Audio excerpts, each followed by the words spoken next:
মই যোৱাকালি ৰিজাইন দিলোঁ। কথাটো হ'ল যে যোনটো বৰ্তমান পৰিৱেশ আপুনি দেখিবলৈ পাইছে অসমৰ, আমি চবতকৈ ডাঙৰ কথা আমি দেখিবলৈ পাইছোঁ যে 1%, 1% মানুহ বহুত উন্নতি হৈছে আপোনাৰ চকুৰ ওচৰত দেখা পাব। আৰু বাকী আপোনাৰ ঘৰৰ ওচৰত যিমানখিনি মানুহ চাই দেখিব যে 500 টকাটো যে হাতত লৈ যায় একো বজাৰত একো কিনিবলৈ নোৱাৰে, এনেকুৱা এটা অৱস্থা, এনেকুৱা এটা ভয়ংকৰ অৱস্থা হৈছে।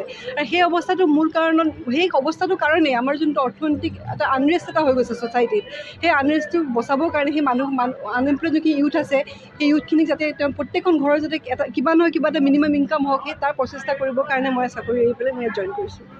পৰিকল্পনা কি আছে এতিয়া?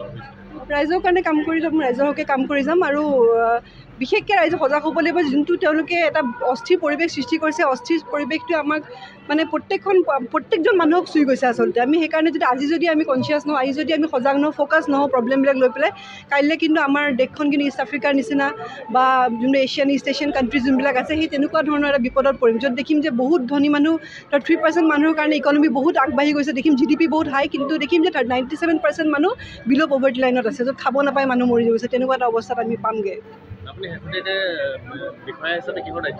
মই টেক্স ছুপাৰিনটেণ্ডেণ্ট অফ ষ্টেট টেক্স।